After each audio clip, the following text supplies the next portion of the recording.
Good evening to all. कैसे हैं आप सब? उम्मीद करता हूँ आपसे भी अच्छे होंगे। एग्जाम व्यू के ऑफिशियल यूट्यूब चैनल पर आपका बहुत बहुत स्वागत है। मेरा नाम विपिन कुमार है, जैसा कि आप मुझे जानते हैं। तो हर बार की तरह इस बार भी हम एक मॉक टेस्ट कंडक्ट कर रहे हैं। तो उस मॉक टेस्ट के लिए हम आपके सामने कुछ क्वेश्चन यहाँ भी ला रहे हैं, यूट्यूब पर भी। तो जो अभी शुरू होने वाले हैं, तो मैं उम्मीद करता हूँ कि आपको वो क्वेश्चंस आते होंगे, आप उनका सही आंसर जरूर देंगे। इससे पहले कि मॉक टेस्ट की शुरुआत की जाए, जिन स्टूडेंट्स को ये आपत्ति है, ये प्रॉब्लम है कि प्रीवियस ईयर्स के क्वेश्चंस को इंक्लूड किया गया है या प्रीवियस ईयर के क्वेश्चंस को इसमें डाला गया है, तो वो इस वीडियो को तत्काल त्याग दें, छोड़ दें, क्योंकि इस मॉक टेस्ट के अंदर प्रीवियस ईयर के क्वेश्चंस भी हैं, न्यू क्वेश्चंस भी हैं। तो जिसे लगता है कि मुझे एक भी क्वेश्चन प्रीवियस ईयर का नहीं दिखना चाहिए, तो वो अपने समय को बचा सकते हैं, इस वीडियो को छोड़ सकते हैं। ठीक है। और जो अपने लेवल को चेक करना चाहते हैं कि मुझे कितना आता है कितना नहीं आता है, वो इस क्लास में आगे तक बने रहें और अपने आंसर शीट पर जरूर लिखें और लास्ट में अपने स्कोर देना ना भूलें। चलिए फ्रेंड्स, शुरू करते हैं आज का मॉक टेस्ट। तो आइए प्रश्न नंबर 1 आपके सामने लगाते हैं हम। एक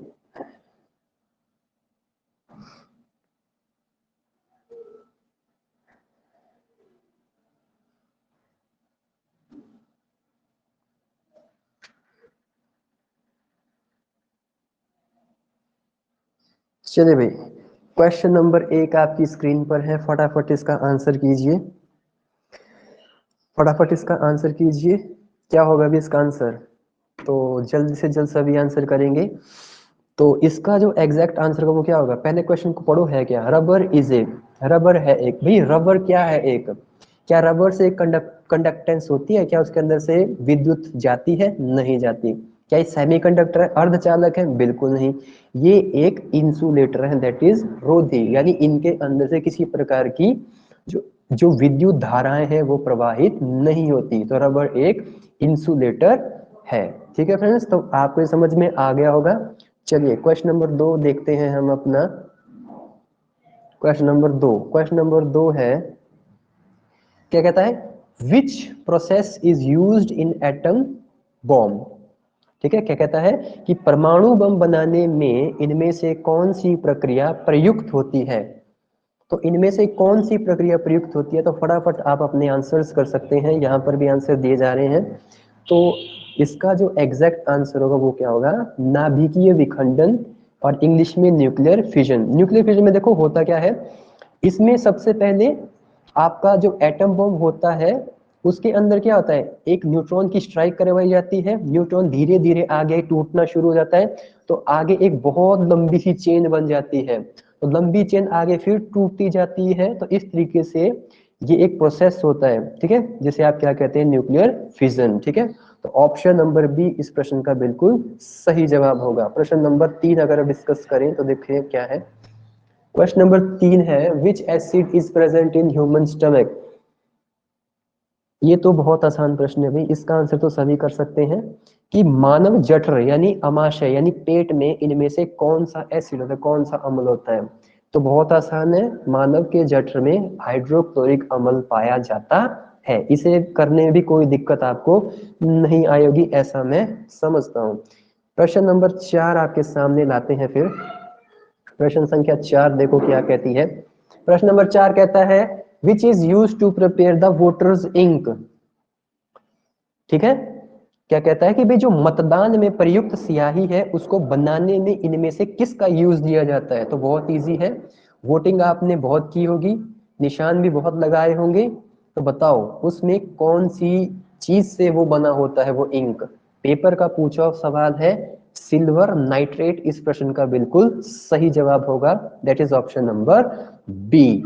आइए क्वेश्चन नंबर 4 के बाद क्वेश्चन नंबर 5 की तरफ अगर हम चलें, तो क्वेश्चन नंबर 5 आपका क्या है? क्वेश्चन नंबर 5 है, which is called a strategic metal. इनमें से किसे सामरिक महत्व की धातु कहा जाता है? इससे पहले कि आप अपना उत्तर करें, पहले ये जान लीजिए स्ट्रेटेजिक मेटल या सामरिक महत्व की धातु का अर्थ क्या होता है। जिस धातु का प्रयोग हम अपने इंडस्ट्रियल यूजेस के लिए करते हैं, एरोनॉटिक्स इंडस्ट्री यानी हवाई जहाज विमान संबंधी चीजों को बनाने में करते हैं, मशीनें बनाने में करते हैं, उन्हें आप क्या कहते हैं, स्ट्रेटेजिक या फिर सामरिक महत्व की धातु। और सबसे अधिक जो प्रयोग किया जाता है, टाइटेनियम का प्रयोग किया जाता है इन सेक्टर्स के अंदर चीजों को बनाने में। तो इसको क्या कहते हैं, स्ट्रेटेजिक धातु या फिर स्ट्रेटेजिक मेटल। तो डी इस प्रश्न का बिल्कुल सही जवाब होगा। प्रश्न नंबर 6 की तरफ चलते हैं। प्रश्न नंबर 6 क्या कहता है, इनमें से कौन सा पुनः प्राप्य स्रोत है। ठीक है, आपके सामने भी क्वेश्चन आ गया है, which is a renewable natural source, इनमें से कौन सा पुनः प्राप्य स्रोत है। पुनः प्राप्य स्रोत का मतलब है जिसका यूज आप बार बार कर सकते हैं। देखो, कोयला एक बार यूज हो गया खत्म, पेट्रोलियम एक बार यूज हो गया खत्म, नेचुरल गैस यूज होगी खत्म, लेकिन सनलाइट आपका क्या होती रहती है, पुनः प्राप्य बार बार आपको मिलती रहती है। तो ऑप्शन नंबर ए इस क्वेश्चन का बिल्कुल सही जवाब होगा। अगर हम चलते हैं क्वेश्चन नंबर 7 की तरफ, तो देखो जरा ये क्वेश्चन क्या कहता है हमें। क्वेश्चन नंबर 7 है, मेन कॉन्स्टिट्यूएंट ऑफ गोबर गैसेज, कहता है कि गोबर गैस में मुख्यतः इनमें से क्या पाया जाता है। तो बताओ, गोबर गैस में इनमें से मुख्यतः क्या पाया जाता है। तो आपको पता होना चाहिए गोबर गैस में मुख्यतः क्या होती है। वैसे तो सबको पता भी होगा, इसको बताने की जरूरत तो है नहीं, मैक्सिमम बच्चे इस बात से स्कूल लेवल से पढ़ते हैं। तो इसका आंसर क्या होगा, मीथेन। ऑप्शन नंबर ए इस प्रश्न का बिल्कुल सही जवाब। अगर यहां तक आप क्वेश्चन कर पाए तो अच्छी बात, ठीक है, नहीं कर पा रहे तो भी तैयारी की जरूरत है, वैसे ये क्वेश्चन इतने है भी नहीं। ठीक है, चलिए आइए अगला क्वेश्चन देखते हैं। क्वेश्चन नंबर 7 के बाद हम आते हैं क्वेश्चन नंबर 8 की तरफ। क्वेश्चन नंबर 8 क्या कहता है, क्वेश्चन नंबर 8 कहता है ये, हाँ, which deals with the procedure for the performance of sacrifice, इनमें से कौन वेद जो है यज्ञ अनुष्ठान विधियों से संबंध रखता है। बताओ कौन रखता है। तो अगर आप इसको देखेंगे ध्यान से, तो इसमें जो सही उत्तर होगा वो होगा यजुर्वेद। क्या होगा, बिल्कुल इसका जो सही आंसर होगा वो क्या होगा, यजुर्वेद। क्योंकि बाकी जो वेद हैं उनमें अलग अलग बातों का जिक्र किया जाता है। ठीक है, अच्छा कोई मुझे कमेंट सेक्शन में बताओ, म्यूजिक संगीत से जुड़ा हुआ इनमें से कौन सा है। फटाफट कमेंट करेंगे सभी, इनमें से कौन सा वेद है जो संगीत से जुड़ा हुआ है। ठीक है, कमेंट करते चलो, सामवेद जो किससे जुड़ा हुआ है, आपका संगीत से जुड़ा हुआ है। आइए प्रश्न नंबर 9, चलो भाई, प्रश्न नंबर 8 के बाद प्रश्न नंबर 9 आपसे क्या कहता है, हिस्ट्री का एक अच्छा क्वेश्चन है। महाजनपद, सभी ने इस टॉपिक को पढ़ा होगा। महाजनपद कहता है कि दक्षिण जो सबसे साउथ में था, दक्षिणतम महाजनपद जो था उसका नाम क्या था। तो मुझे लगता है इसमें किसी को दिक्कत होगी, क्या था, क्या वो अस्मक था, कौशल था, मत्स्य था या मल था। तो सभी कहेंगे सर ये कौन सा था, अस्मक था। ठीक है, अस्मक इस प्रश्न का बिल्कुल सही जवाब रहने वाला है, बाकी नहीं थे।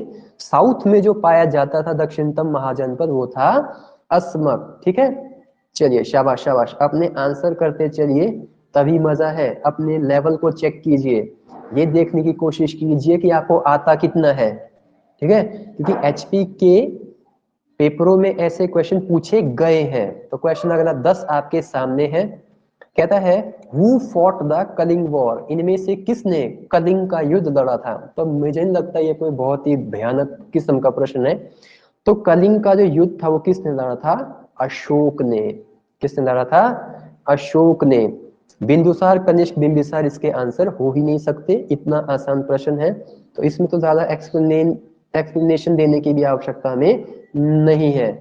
आओ अगला प्रश्न अगर हम देखते हैं आपके सामने, क्या कहता है, देखो कहता है which was the first Gupta ruler to issue silver coins.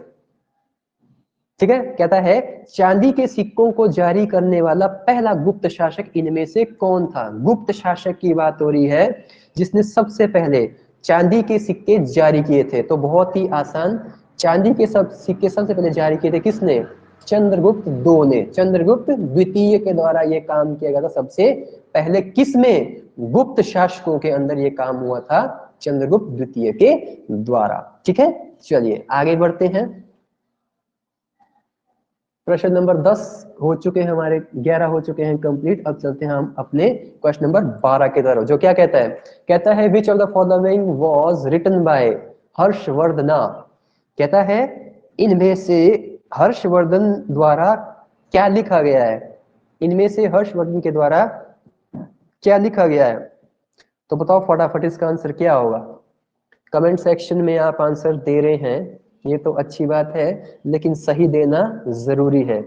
तो इसका जो एग्जैक्ट आंसर अगर आपको चाहिए तो क्या मिलेगा, ऑल ऑफ दिस, क्योंकि हर्षवर्धन ने नागानंदा भी लिखा है, रत्नावली भी और प्रियदर्शिका, इन सभी को हर्षवर्धन ने लिखा है। ठीक है, ये सभी इनकी कलाकृतियां हैं, रिटन है। आओ आगे बढ़ते हैं, अगले सवाल की तरफ चलते हैं। 12 के बाद प्रश्न नंबर 13 है। हाँ 13 नंबर क्वेश्चन कहता है who founded Rashtrakutas kingdom. Who founded Rashtrakutas kingdom, यानी राष्ट्रकूट राज्य की स्थापना किसने की। बताओ राष्ट्रकूट राज्य की स्थापना इनमें से किसने की।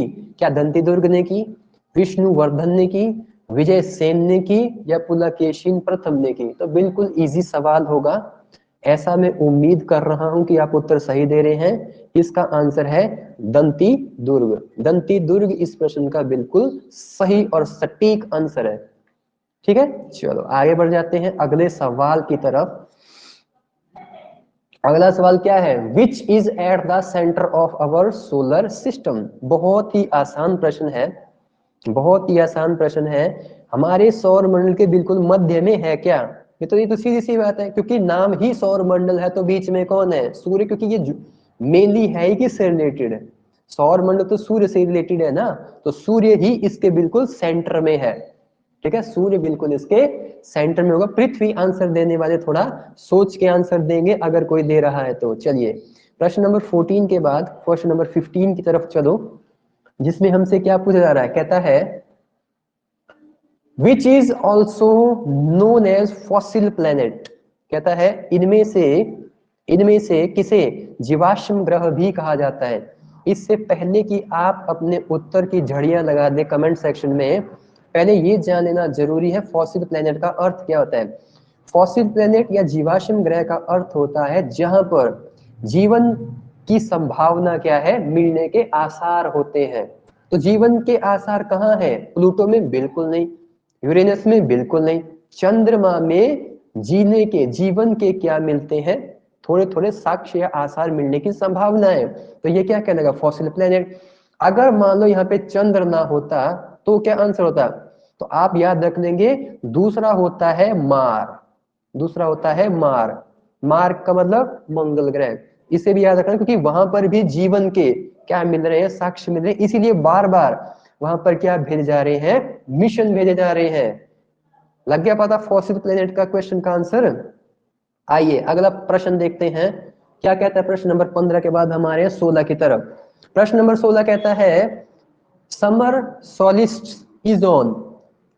ठीक है, कहता है कि उत्तर अयनांत कब होता है, उत्तर अयनांत कब होता है, कब होता है भी उत्तर अयनांत।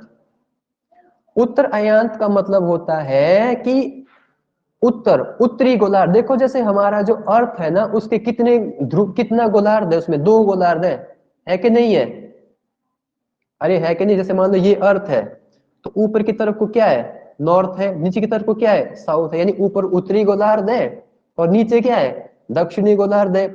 ये कहता है कि भी उत्तरी गोलार्ध का सबसे लंबा दिन कौन सा है, इसका मतलब है ये उत्तरी गोलार्ध का सबसे लंबा दिन कौन सा, तो 21 जून। मैं आपसे क्वेश्चन पूछता हूं दक्षिणी गोलार्ध का सबसे लंबा दिन कब आएगा, कमेंट सेक्शन में आंसर डालो, दक्षिणी गोलार्ध पर सबसे लंबा दिन कब होगा। चलिए आओ अगला प्रश्न करते हैं हम सॉल्व, नीचे आंसर देते चलो, अगर पार्टिसिपेट करना है तभी मजा है, नहीं तो फिर कोई फायदा नहीं है। अगला प्रश्न 17 नंबर क्वेश्चन क्या है, which atmospheric layer plays role in radio communication. कहता है रेडियो संचार में कौन सी वायुमंडलीय परत भूमिका निभाती है। बताओ इतना तो आना चाहिए, क्योंकि वायुमंडलीय परत से, ये हमारा रिकॉर्ड है, ये आप एचपी का भी एक रिकॉर्ड देख लेना, हर बार वो कभी ना कभी अपने पेपर में इस लेवल से या इस टॉपिक से क्वेश्चन उठाता ही उठाता है। किस पे? वायुमंडलीय परतों पर। आपने खुद से चेक करना कि क्वेश्चन इससे आते कि नहीं आते। इस टॉपिक को सॉलिड कीजिए, प्रॉपर तैयार कीजिए। फिलहाल इस प्रश्न के तौर पर हमारा आंसर क्या रहने वाला है? ऑप्शन नंबर डी, आयन मंडल के अंदर होती है भाई ये। रेडियो संचार में महत्वपूर्ण भूमिका कौन निभाएगा? आयन मंडल इस प्रश्न का बिल्कुल सही जवाब होगा। प्रश्न नंबर 17 के बाद प्रश्न नंबर 18 की तरफ चलो भाई। क्या कहता है प्रश्न नंबर 18? कहता है which is not a green house gas. बताओ, शाबाश, इतना कॉमन सेंस वाला क्वेश्चन है, कॉमन क्वेश्चन है, ये तो आना चाहिए। ये भी नहीं आ रहा तो फिर सोचने वाली बात है कि स्टडी किस जगह को जा रही है। नहीं, कुछ व्यक्ति ऐसे भी होंगे जो इसका आंसर भी गलत करेंगे। वो उन्हें क्या करना है, मैं हिंट देता हूं, हाथ में थोड़ा सा पानी लीजिए, ठीक है? आगे नहीं बताऊंगा क्या करना है। इस प्रश्न का बिल्कुल सही और सटीक आंसर क्या है? Carbon monoxide, option number A. ठीक, प्रश्न नंबर 18 के बाद शिफ्ट करते हैं, प्रश्न नंबर 19 की ओर चलते हैं। प्रश्न नंबर 19 हमसे क्या कहने का प्रयास कर रहा है? कहता है tornadoes occur in which region.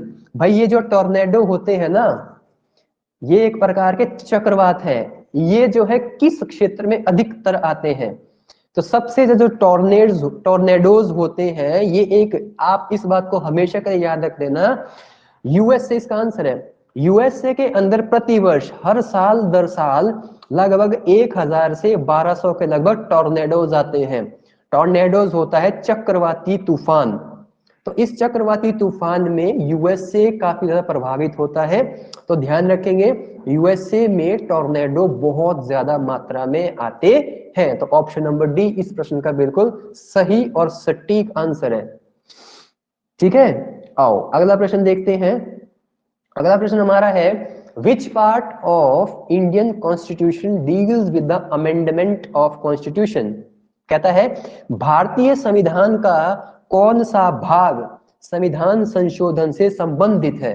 तो बहुत आसान क्वेश्चन है भाई, मुझे नहीं लगता इसमें किसी को दिक्कत आनी चाहिए। भाई जो अमेंडमेंट होती है वो किस पार्ट के अंदर उसका जिक्र मिलेगा? तो इसका आंसर है भाग नंबर कितना? 20। अच्छा अब बताओ आर्टिकल कौन सा है, अनुच्छेद कौन सा है भाई जिसके अंदर संशोधन का जिक्र किया जाता है?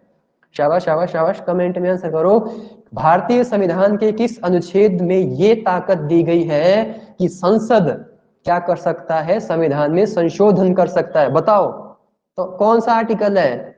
आर्टिकल नंबर 368, 368 नंबर आर्टिकल के अंदर ये साफ साफ लिखा गया है कि संविधान के अंदर कोई भी चेंज करना है, संशोधन करना है तो संसद उसे कर सकती है। प्रश्न नंबर 21 की तरफ चलो। क्या कहता है प्रश्न नंबर 21? सर प्रश्न नंबर 21 कहता है किस वर्ष, इन विच ईयर, क्या कहता है किस वर्ष, in which year Bombay was bifurcated into Gujarat and Maharashtra. Bombay का गुजरात और महाराष्ट्र में द्विभाजन किस वर्ष हुआ था? बहुत ही आसान, सिंपल आना चाहिए। ये बात है 1960 की। 1960 के दौरान इनका क्या हुआ था? विभाजन हुआ था। बॉम्बे को दो पार्ट में डिवाइड किया गया था, गुजरात और महाराष्ट्र। कोई मुझे ये बता सकता है क्यों हुआ ये विभाजन? कमेंट सेक्शन में डालो ये विभाजन क्यों हुआ था। अब याद करो, वर्ष 1953 की बात है जब भाषा के आधार पर क्या हो रहा था? राज्यों का निर्माण किया जा रहा था। तो बताओ कमेंट सेक्शन में, भाषा के आधार पर सबसे पहला राज्य कौन सा बना? बताओ बताओ बताओ, भाषा के आधार पर सबसे पहला राज्य कौन सा बना था? तो उत्तर होगा आंध्र प्रदेश। जब ये आंध्र प्रदेश भाषा के आधार पर बना था ना, इसी बात के उठते ही पूरे के पूरे भारत में ये विचारधारा उत्पन्न हो गई कि हम भी क्या करेंगे, अपने अपने एरियाज को डिवाइड करेंगे। किस आधार पर? भाषा के आधार पर। इसलिए भाषा के आधार पर यह काम हुआ था। ज्यादा कहानी हम यहाँ पे अभी नहीं छेड़ सकते। क्या है? प्रश्न नंबर 22 की तरफ आ जाओ। प्रश्न नंबर 22 क्या कहता है? ये ऐसा प्रश्न है जो इस प्रश्न को ना कर पाया है, जो इस प्रश्न को ना कर पाया वो एग्जाम देने से संन्यास ले ले, ठीक है, संन्यास ले लो एग्जाम देने से अगर ये क्वेश्चन भी नहीं आता, ठीक है। या तो फिर एक काम भी कर सकते हैं, आईने के सामने खड़े होकर के अपने आप को थप्पड़ मारो अगर ये क्वेश्चन का आंसर नहीं आता, क्योंकि ये इतना आसान क्वेश्चन है जिसका कोई हिसाब किताब नहीं है। राइट टू प्रॉपर्टी, संपत्ति का अधिकार, ठीक है। आज की डेट में संपत्ति का अधिकार क्या है, कौन सा है, ये आता है 300 क में, एक कानूनी अधिकार है। नीचे कमेंट में दो किस संविधान संशोधन के अंतर्गत ये हटाया गया था, बताओ किस अमेंडमेंट के जरिए इसको हटाया गया था। इससे कोई अमेंडमेंट तो हुआ होगा, देखो 44th अमेंडमेंट था, 44वां संविधान संशोधन था। कब हुआ था, वर्ष डालो नीचे, किस साल हुआ था 44th अमेंडमेंट, देखो जरा कितना समझदार हो आप। 1978। आओ चलो, क्या कह रहे थे, हाँ ये वाला प्रश्न है भाई, प्रश्न नंबर 23। भाई ऐसा क्वेश्चन भी है, इस क्वेश्चन के लिए मेरे पास वही बात है जो मैं अभी पीछे कह चुका हूं, राष्ट्रपति बनने के लिए न्यूनतम आयु कितनी है।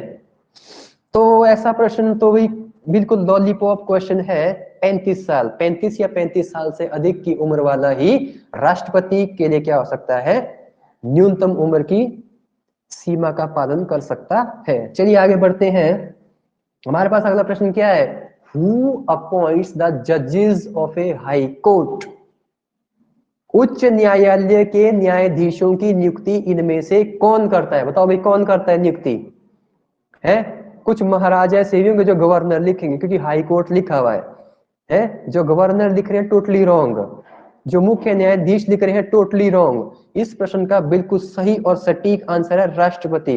प्रेसिडेंट के पास पावर दी गई है कि वो हाई कोर्ट के जजेस का क्या करता है, चुनाव कर सकता है, उनको चुनता है। प्रश्न नंबर 24 के बाद प्रश्न नंबर 25 की तरफ चलते हैं, 25 की तरफ चलते हैं और क्या कहता है प्रश्न नंबर 25, कहता है ट्रिपल पी का क्या मतलब है, ट्रिपल पी का यहाँ पर क्या मतलब रहने वाला है, कोई बताएगा मुझे, ये इकोनॉमिक्स का क्वेश्चन है। तो इसकी जो एग्जैक्ट जो आपके पास एक्रोनिम होगी वो क्या होगी, purchasing power parity, that is option number A, इसका बिल्कुल सटीक आंसर होगा। परचेसिंग पावर पैरिटी का अर्थ होता है किसी देश की या किसी जगह की परचेस करने की कितनी पावर है, परचेस का मतलब खरीदने की कितनी ताकत है, ठीक है। ये डिपेंड करता है देश टू देश, ज्यादा मैं इसके अंदर नहीं जा सकता, कॉन्सेप्ट बहुत लंबा है। प्रश्न नंबर 25 के से बाद शिफ्ट करते हैं प्रश्न नंबर 26 पर। 26 हमें क्या पूछ रहा है, भी बहुत अच्छा प्रश्न है 26 नंबर क्वेश्चन, कॉन्सेप्चुअल क्वेश्चन है, सीधा तीर तुक्केबाजी का प्रश्न ये नहीं है। कहता है जब शुद्ध राष्ट्रीय उत्पाद की गणना को साधन लागत पर किया जाए तो उसे हम क्या कहेंगे, तो क्या उसको राष्ट्रीय आय कहेंगे, राष्ट्रीय विकास सूचकांक कहेंगे, मानव विकास सूचकांक कहेंगे, या फिर इनमें से कोई नहीं। तो देखो मानव विकास सूचकांक का तो यहाँ पे कोई सवाल ही पैदा नहीं होता, क्योंकि इसका तो लिंक ही किसी और चीज के साथ है। राष्ट्रीय विकास सूचकांक का लिंक भी कहीं और ही जा रहा है, ये जो लिंक बैठ रहा है ये किसके साथ बैठ रहा है, नेशनल इनकम के साथ, क्योंकि बी नहीं सॉरी इसका क्या होगा ए। इंग्लिश वालों के लिए मैंने, इंग्लिश वाले सोचेंगे कि हमारे लिए कौन सा निशान मार दिया है, इंग्लिश वालों ए इसका क्या होगा, बिल्कुल सही ए, ये है इसका आंसर ए, ठीक है। चलिए प्रश्न नंबर 26 की अपार सफलता के पश्चात हम अपने 27वें नंबर प्रश्न की तरफ जाएंगे और देखेंगे कि हमारे लिए क्या रखा गया है। प्रश्न आपके सामने है, एक्टिव पैसिव वॉइस से संबंधित प्रश्न है। क्या प्रश्न कह रहा है जरा देखो, क्या कह रहा है भाई, ये कहता है what one must do properly। दो जरा आंसर कितना होगा इसका आंसर, शाबाश शाबाश, फटाफट इसका आंसर देने का प्रयास करें। what one must do properly, क्या होगा इसका आंसर इसका जो सही आंसर होगा वो क्या होगा, इसका सही आंसर होगा ए ऑप्शन, यानी what must be done properly, do नहीं होता डन होगा यहाँ पर, ठीक है। 27 के बाद प्रश्न संख्या 28 की तरफ चलेंगे अब हम। 28 संख्या प्रश्न क्या कहती है, क्या है भाई ये नरेशन, कहता है she said when I was a child I wasn't afraid of ghost. कैसे करेंगे आप इसको सॉल्व, बताना जरा। ये सबने पढ़ा होता है ये वाला टॉपिक, ऐसा कोई यहाँ पे छात्र या छात्रा नहीं होगी जिसने इसको ना पढ़ा हो। क्या होगा भाई इसका सटीक आंसर? थोड़ा सा समय दिया जाता है आपको ताकि आप उत्तर को दें।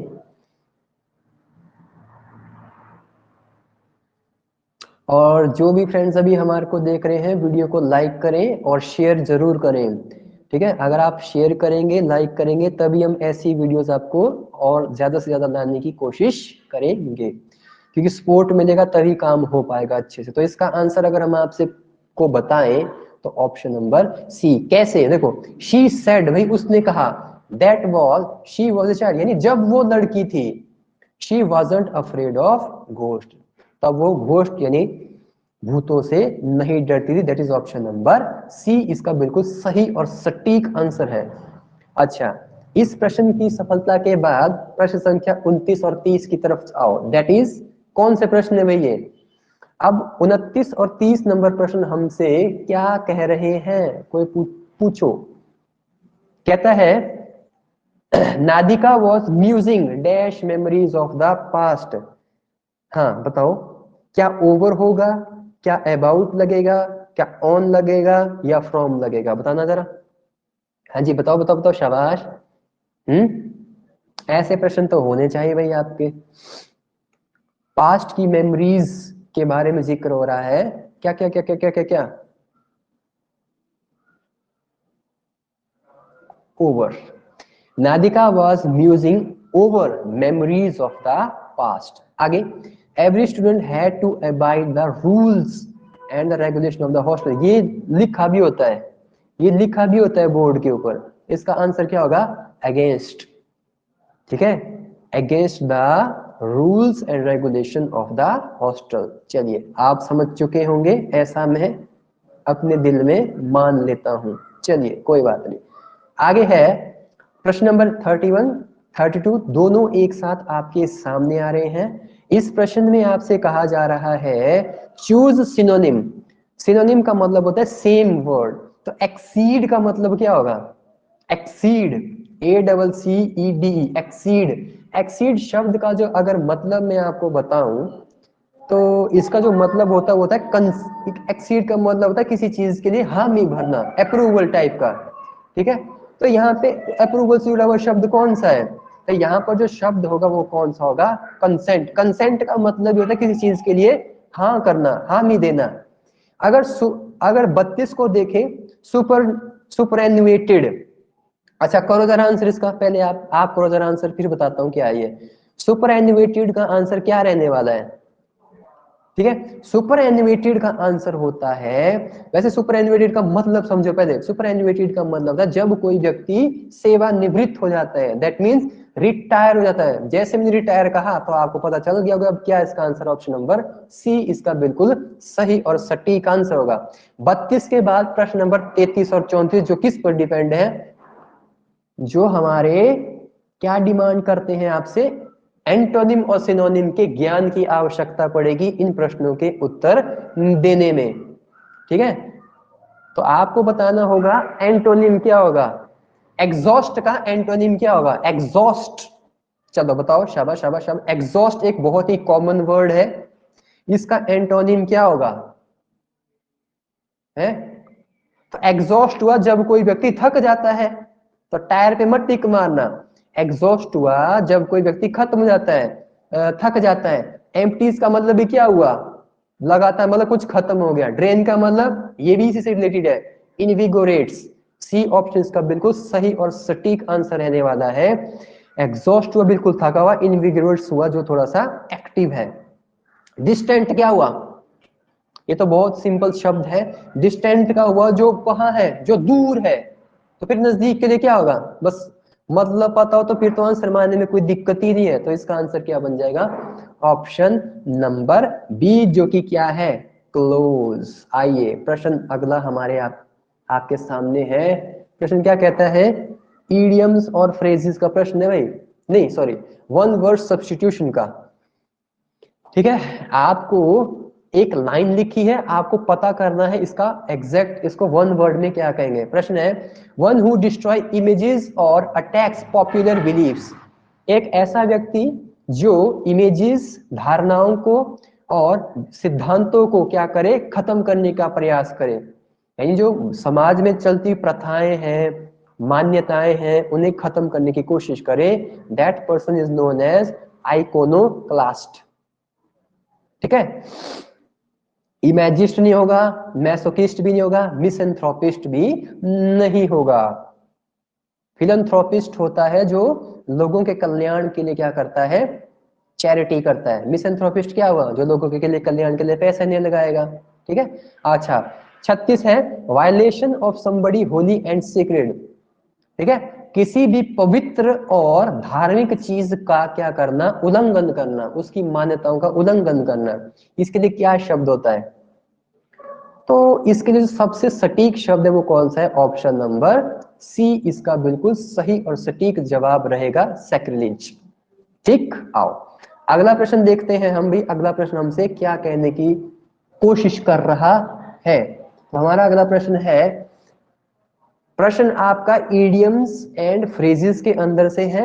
हिंदी भाषा वाले लोग इसे किस नाम से जानते हैं? मुहावरे और लोकोक्तियों के नाम से जानते हैं। कहता है, the king had been made to eat humble pie. तो क्या होगा भाई?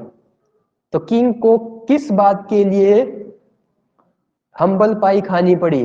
धीरे धीरे खा रहा था, एक्सीलेंट डिश थी, गुड पाई था, या अपोलोजाइज? देखो ये खाना पीने से रिलेटेड तो ये बात होती नहीं है। ठीक है, इडियम्स और फ्रेज का मतलब डायरेक्ट उसके लिखे वर्ड से नहीं निकाला जाता, उसका मीनिंग कुछ अलग आता है। जैसे मैं बोलूं ऊंट के मुंह में जीरा, तब ऊंट के मुंह में जीरा डाला, नहीं, इसका मतलब कुछ और है। ठीक है, तो इसका मतलब खाने से नहीं होगा कि भी खाना है कुछ यहाँ पे। यानी राजा को माफी मांगनी पड़ी, यानी राजा को क्या किया गया, माफी मांगने के लिए मजबूर किया गया, ये है इसका मतलब। सीधा सटीक मतलब नहीं निकालना है इडियम और फ्रेज का। ओके, कहता है, he was given options choice by the employ. कहता है employer, he was given option choice by the employer. Option choice क्या होती है? ये एचपी के एग्जाम का पूछा हुआ क्वेश्चन है। ठीक है, ऑप्शन चॉइस इनमें से क्या होती है? ऑप्शन चॉइस का मतलब होता है जब कोई आपके पास रियल चॉइस नहीं है, no real choice at all, उस केस पर क्या होता, क्या कहा जाता है उसको इंग्लिश में? Option choice. That is option number B, बिल्कुल सही सटीक इसका आंसर रहने वाला है। आगे अब हमारा क्या है? अब हमारा यहाँ पर आ रहा है चूज करेक्टली स्पेल्ड वर्ड। आपने क्या करना है, 3 वर्ड इसमें गलत दिए गए हैं। क्या कहा? 3 वर्ड इसमें गलत है, आपको इनमें से सही वर्ड का चुनाव करना है। जल्दी से कमेंट सेक्शन में आ जाओ, एक्टिव हो जाओ, सोना नहीं है। कुछ बीच में आ रहे हैं, कुछ बीच में जा रहे हैं, तो ऐसे काम नहीं बनेगा। ठीक है, सीरियस होना पड़ेगा अगर कुछ कर रहे हैं, नहीं सीरियस हो सकते तो फिर कोई फायदा नहीं है। क्या है करेक्टली स्पेल्ड वर्ड? क्या होगा भाई? मिसलिनियस की सही स्पेलिंग होती है ए ऑप्शन, मिसलिनियस। ठीक है, मिसलिनियस। वेटरिनरी की, वेटरिनरी की बताओ सही, शाबाश शाबाश शाबाश जल्दी।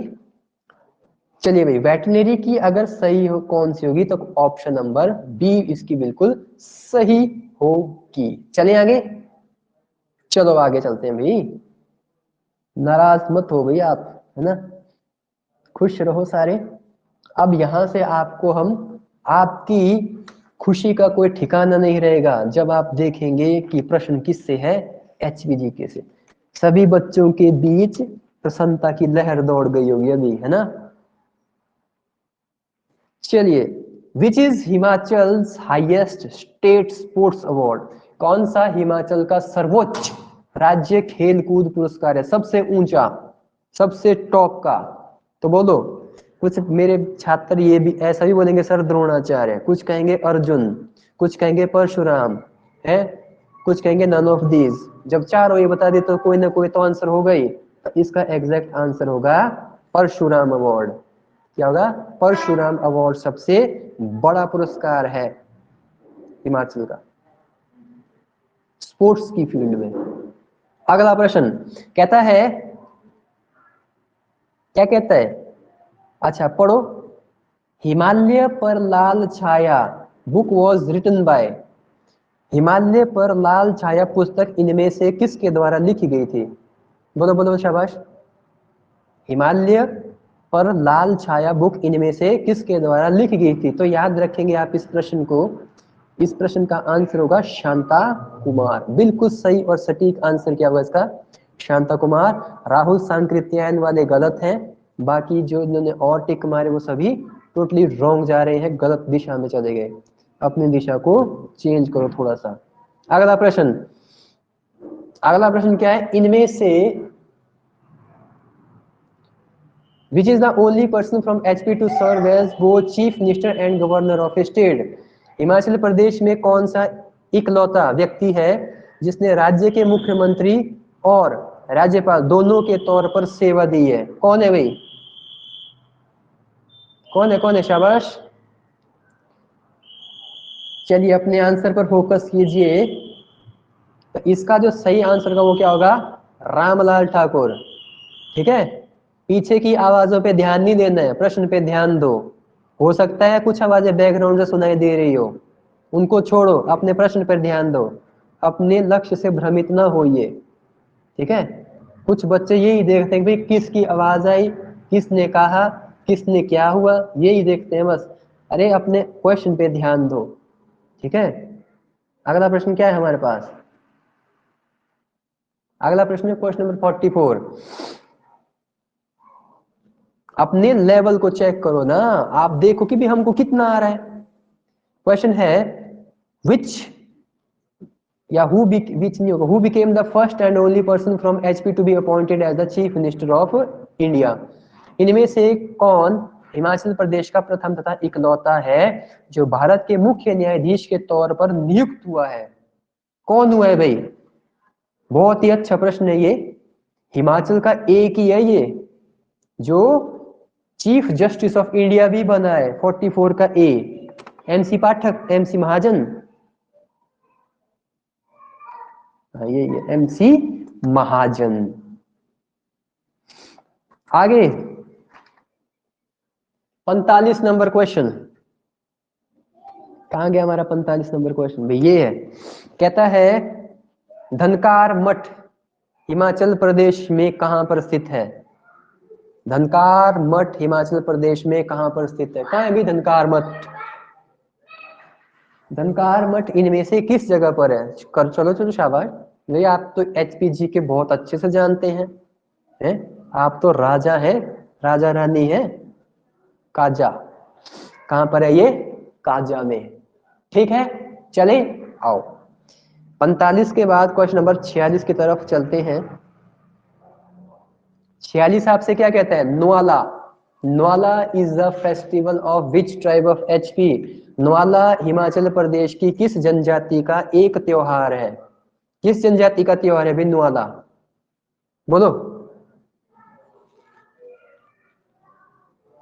तो काफी बच्चे सही भी दे रहे हैं, काफी बच्चे गलत भी दे रहे हैं, मिक्स मिक्स ही अभी आपका रिस्पॉन्स है।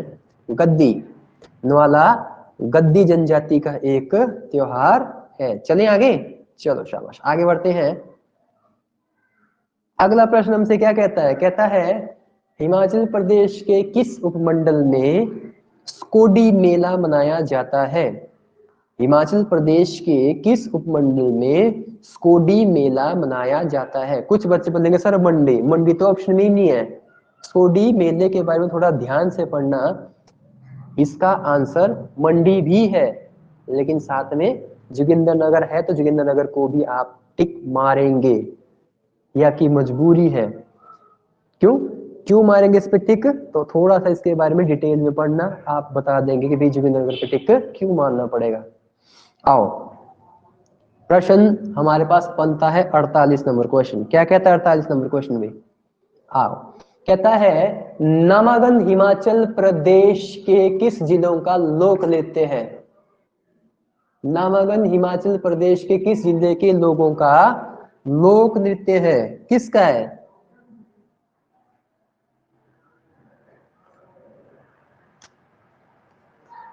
किसका है भाई? बोलो, कुछ तो बोलो। किन्नौर का। किसका है? किन्नौर का। ठीक है, आओ अगला प्रश्न चलते हैं हम। लॉन्गेस्ट, अगला प्रश्न है कालका शिमला रेलवे मार्ग पर, ठीक है, कालका शिमला रेलवे मार्ग पर सबसे लंबी टनल कौन सी है? कौन सी भी इनमें सबसे लंबी टनल? कालका शिमला मार्ग में इनमें सबसे लंबी टनल कौन सी है? कौन सी है? बरोग। इसकी लंबाई लिखना जरा कमेंट सेक्शन में, लिखो इसकी लंबाई कितनी है कमेंट सेक्शन में। ठीक है,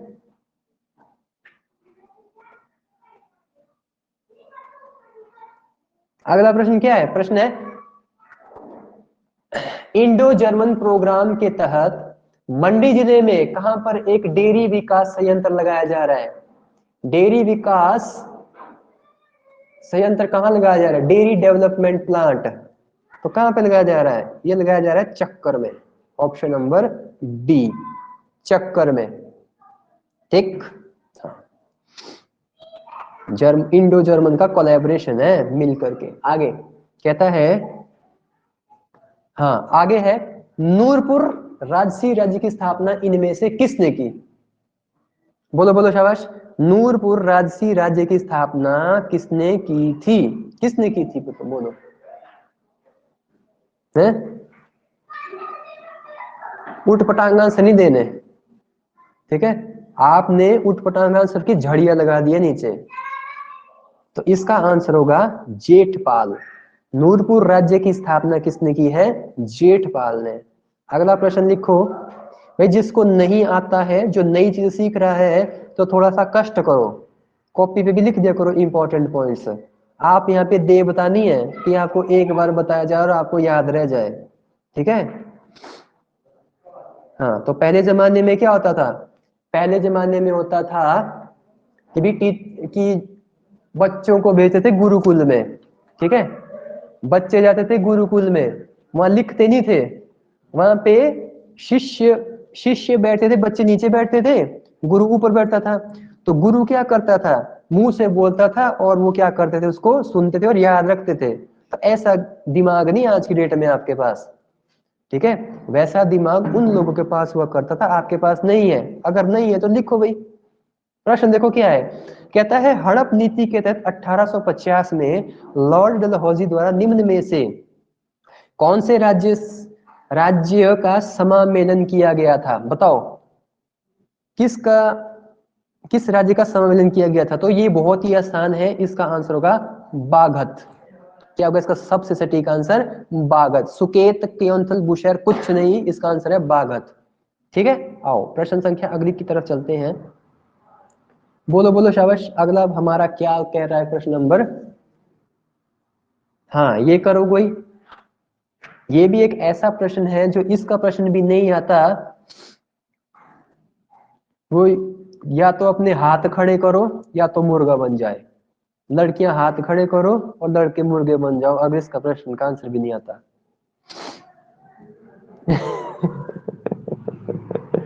बोलो बोलो शाबाश, क्या होगा इसका आंसर? बोलो बोलो।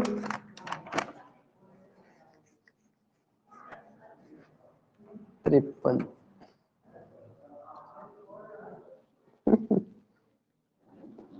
शाबाश,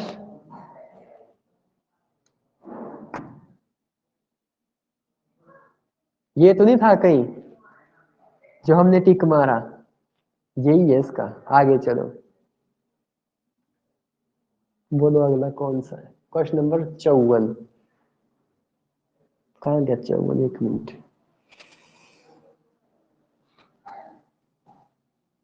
ये हिमाचल प्रदेश के किस जिले में मुलंग घाटी है?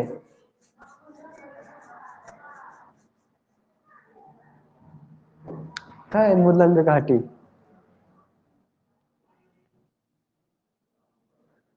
लाहौल में तो नहीं है कहीं? बोलो बोलो शाबाश। कमेंट सेक्शन में डालो क्या लाहौल है इसका आंसर? इसका आंसर है लाहौल स्पीति। लाहौल स्पीति। प्रश्न संख्या 55। प्रश्न संख्या 55 है भैया आपके सामने। क्या कहता है प्रश्न नंबर 55? कहता है बड़ा सिगड़ी हिमाचल प्रदेश में निम्न में से किसे संदर्भित करता है? यानी बड़ा सिगड़ी का मतलब क्या है इनमें से? है क्या ये बड़ा सिगड़ी? कोई पहाड़ है, कोई हिमनद है, कोई नदी है, या कोई वन्य प्राणी का नाम है ये? तो ये तो बहुत आसान है भी, जब आप एचपीजी के पढ़ते हैं तो ये तो ग्लेशियर है, हिमनद है, ये एक प्रकार का ग्लेशियर है, या आप क्या कह सकते हैं इसको, हिमनद कह सकते हैं। आओ और बोलो। क्वेश्चन नंबर 56 लगाते हैं आपके सामने। 56 है भाई, पढ़ो क्या कहता है। प्रश्न नंबर 56 कहता है निम्न में से व्याकरण की दृष्टि के हिसाब से अशुद्ध वाक्य कौन सा है? अशुद्ध वाक्य इनमें से कौन सा है? श्रीमद् भागवत की कथा 15 दिनों में समाप्त हुई। यूनान गहरे आर्थिक संकट से घिरा हुआ है। पृथ्वी का कोई भी देश कंप्यूटर क्रांति के प्रभाव से अछूता नहीं रहा। अभी देश में सर्वत्र शांति है। तो क्या होगा? तो क्या होगा इसका? इसका जो सबसे अशुद्ध है वो ये, यूनान गहरे आर्थिक संकट से घिरा हुआ है। इसमें यहां पर जो होगा ना, इस पार्ट में क्या है, कुछ वर्ड हमें और डालने पड़ेंगे और सटीक डालने पड़ेंगे। ठीक है, चलो क्या डालेंगे वो आप मुझे बताएंगे नीचे कमेंट सेक्शन में। शाबाश। 56 के बाद आता है हमारा क्वेश्चन नंबर 57। क्या कहता है निम्नांकित में से अव्ययी भाव समास का उदाहरण चुनिए। निम्नांकित में से अव्ययी भाव समास का उदाहरण चुनिए। कौन होगा अव्ययी भाव समास का उदाहरण? रक्त पुष्प, गंगाजल, सीताराम या निसंदेह? बोलो। इसका आंसर है ऑप्शन नंबर डी, जो कि निसंदेह है। क्या है? निसंदेह। चलो आओ 58 पर चलते हैं। प्रश्न नंबर 58 और 59 दोनों एक साथ आपके सामने है। प्रश्न क्या कहता है? जो मांस खाता हो के लिए उपयुक्त शब्द क्या है? भाई जो मांस खाता है ना, उसके लिए इनमें से सही शब्द क्या होगा? भाई जो मांस खाता है वो क्या हुआ? वो हुआ सामिश। सर्वभक्षी हुआ जो दोनों खाता है। निरामिष क्या हुआ? जो नहीं खाता। हिंसाचारी जो हिंसा करता है। आगे, निम्नांकित में से देशज शब्द का चुनाव करो। देशज शब्द इनमें से कौन सा है? बोलो। देशज शब्द जो है वो कौन सा है आपका? गड़बड़। गड़बड़ एक देशज शब्द है। आओ अगले सवाल की तरफ चलो। अगला सवाल क्या है हमारे पास? ये है 61 की तरफ हम आ गए हैं। इनमें से भाववाचक संज्ञा का उदाहरण क्या है? भाववाचक संज्ञा का उदाहरण क्या? ये बहुत आसान प्रश्न है। कैसे आप इसका आंसर दोगे जरा मैं भी देखता हूं। देखो, भाव जिसमें भाव आ रहा है, भाव तो सिर्फ एकता में आता है, बाकी में तो भाव होगा नहीं। तो एकता इस प्रश्न का बिल्कुल सही है। रिजु का विलोम शब्द क्या है? रिजु का विलोम शब्द क्या है? तो रिजु का विलोम शब्द है वक्र। ऑप्शन नंबर सी बिल्कुल सही जा रहा है। अब इसके बाद अगला प्रश्न देखो क्या है।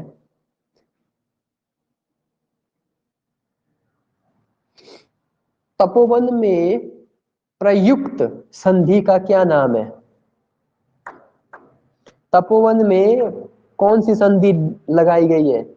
स्वर संधि, व्यंजन संधि, विसर्ग संधि, या इनमें से कोई नहीं? बोलो। तपोवन में इनमें से कौन सी संधि लगी है? तो आप बोलेंगे सर इसमें लगी है विसर्ग। कैसे? क्योंकि इसकी जो संधि विधि वो कैसे होती है? तपह जमा आगे वन। तो ये जो विसर्ग लग गई यहाँ पे, इट मीन विसर्ग संधि। बात खत्म है यहाँ पे, और क्या सोचना। चले अच्छा, अगला प्रश्न भी तो है भाई। इनमें से कौन सा शब्द स्त्रीलिंग नहीं है? कौन इसमें स्त्रीलिंग नहीं है? तो इसका आंसर है ये पानी। पानी स्त्रीलिंग नहीं है। आइए अगला। अगला सवाल अच्छा सवाल है, मजेदार सवाल है। क्या है सवाल के अंदर? आओ। प्रश्न कहता है कहता है कि फेरी वाला, मिठाई, लगाव, इन शब्दों में प्रयोग हुआ है। क्या प्रयोग हुआ है इसके अंदर? क्या उपसर्गे है इसके अंदर? क्या प्रत्यय है इसके अंदर? क्या शब्द विन्यास का कुछ हेर फेर है या अप्रत्यय है? इनमें से क्या है इसके अंदर? इनमें से क्या है इसके अंदर? तो अगर आप थोड़ा सा प्रत्यय के बारे में पढ़े होंगे तो आपको पता चल गया कि इसमें क्या चल रहा है, प्रत्यय। खटाई में पढ़ना का क्या अर्थ होता है? खटाई में पढ़ने मुहावरे का अर्थ इनमें से क्या होगा? सटीक आंसर तो आप कहेंगे सर इसका आंसर होगा लटक जाना, that is option number C. ठीक है फ्रेंड, क्या होगा इसका? Option number C. तो यहाँ पर हमारे सभी सवाल का होता है समापन। तो जितने भी फ्रेंड्स ने यहाँ पर टेस्ट दिया है, अपने मार्क्स को यहाँ पर जरूर बताइए कि कितने मार्क्स आए, और जो इस वीडियो को बाद में भी देखेंगे तो वो भी नीचे कमेंट सेक्शन में अपने आंसर जरूर लिखिएगा कि हमारे इतने में से इतने नंबर आए। ठीक है, स्कोर सेंड करना ना भूलिए ताकि हमें पता चले कि भाई आपको कुछ फायदा हो भी रहा है या नहीं, क्या आप में सुधार आ भी रहा है या नहीं आ रहा है। ठीक है, अच्छा जितने फ्रेंड यहाँ तक थे, जितने भी फ्रेंड यहाँ पर तक थे उन सभी का बहुत बहुत धन्यवाद। तो एग्जाम में इसी प्रकार की और भी क्लासेस आती रहेंगी, टेस्ट आपको मिलते रहेंगे, लेकिन आपका काम है तैयार। सोमवार को ये टेस्ट कंडक्ट किया जाता है। क्यों कंडक्ट किया जाता है? क्योंकि एक पूरा का पूरा हफ्ता हम आपको देते हैं कि आप अपनी स्टडी खुद से करें, खुद से करें तथा जो हम कर रहे हैं उनको रिवाइज करें। जब वो आपकी स्टडी एक हफ्ते में हो जाती है तो ये एक इवेल्युएशन टेस्ट होता है। हम ये देखते हैं कि भाई आप अब किस लेवल पर पहुंचे, अब आप कितना क्वेश्चंस को सही कर पा रहे हैं, कितना गड़बड़ कर पा रहे हैं, किन सेक्शंस में आपकी कमजोरी और कहाँ पे क्या है। तो अब आप खुद चेक करो कि आपको किस सेक्शन में कमजोरी आ रही है, कहाँ पर आप क्वेश्चंस को गलत कर रहे हैं, कहाँ से आप पेपर को बर्बाद कर सकते हैं। तो ये सब एनालाइज करना आपका काम है, ये एनालाइज आप खुद करेंगे। ठीक है फ्रेंड, तो हमें इजाजत दीजिए। अगर आपको इसकी पीडीएफ चाहिए तो डिस्क्रिप्शन में लिंक पड़ा है, टेलीग्राम का टेलीग्राम का चैनल है, वहां से आप क्या कर सकते हैं, इसे डाउनलोड कर लीजिए और खुद से भी आप प्रैक्टिस कर सकते हैं। अगर वीडियो अच्छा लगा है तो लाइक करें, शेयर करें और सब्सक्राइब करना ना भूलें। ठीक है, तो बाकी फ्रेंड्स को भी आप बता सकते हैं, रेकमेंड कर सकते हैं इस चैनल के लिए। ठीक है, और कोई भी सजेशन है, कोई भी क्वेरी है, कोई भी जानकारी जाननी है तो सब कुछ आपको अवेलेबल है डिस्क्रिप्शन में, वहां से आप हमें बता सकते हैं। कमेंट सेक्शन ओपन है तो जरूर हमें अपने सुझाव दीजिए। इन्हीं शब्दों के साथ धन्यवाद। जय हिंद, जय भारत।